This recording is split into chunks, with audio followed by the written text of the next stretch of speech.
This is Bakanal Space Center in Kazakhstan.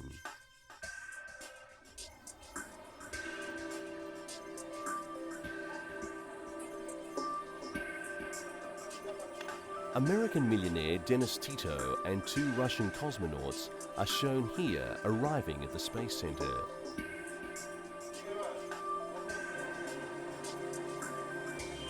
Tito, dubbed the first space tourist, and cosmonauts Talgat Musabayev and Yuri Baturin blasted off to the International Space Station in April 2001.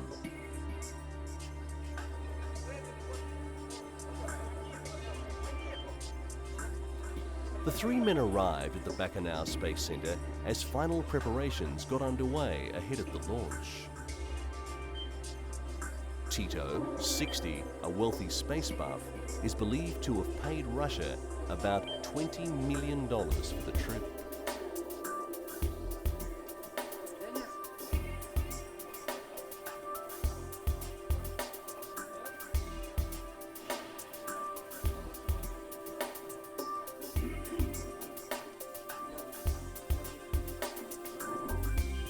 NASA had expressed safety concerns about Tito's flight, saying the Californian was not adequately trained and might prove a distraction to the crew. But a deal was reached, allowing Tito to fly into the International Space Station.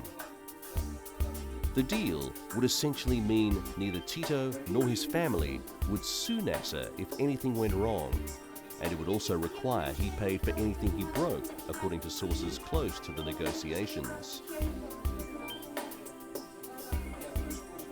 Tito had originally planned to travel to Russia's Mir space station, but the government was forced to dump the first Russian space station due to lack of funds.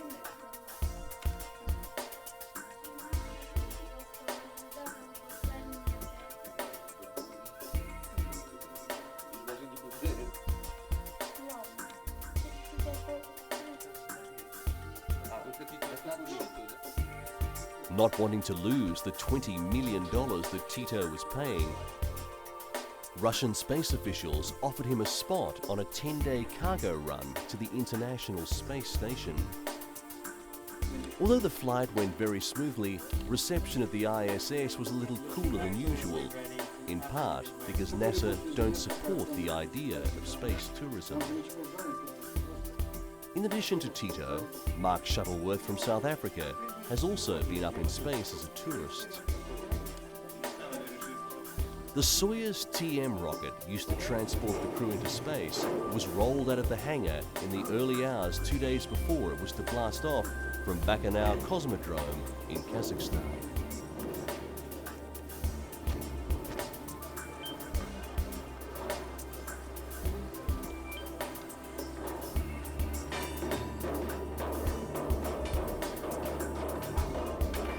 The rocket was to take South African Shuttleworth, Russia's Yuri Gudzenko, and Italy's Robert Vittore to the International Space Station.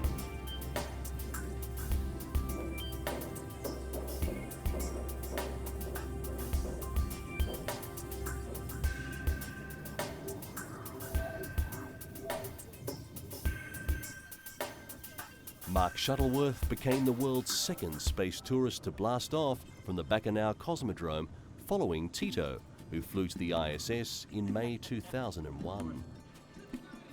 The internet multimillionaire had also reportedly paid close to $20 million for a ticket into space.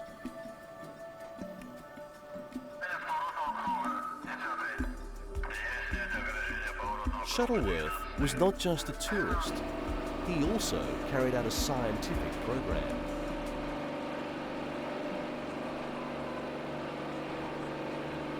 And according to the head of the Bakanal Space Center, if a man is willing to pay so much money that will support the space program, why not take him?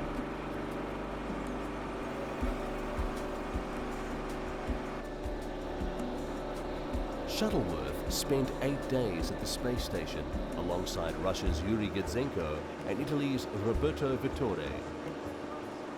Vittore, who was selected for the flight to the ISS by the European Space Agency, became the first Italian to fly into space aboard a Russian rocket.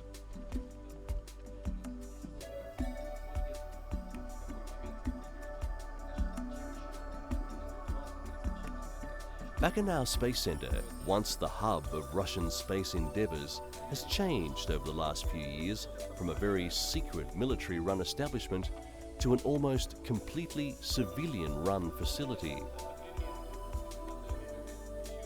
The military side of the operations is less than 10%. However, appearances aside, Baikal is the busiest spaceport in the world. After the Columbia disaster, they provided the only support rockets for the International Space Station.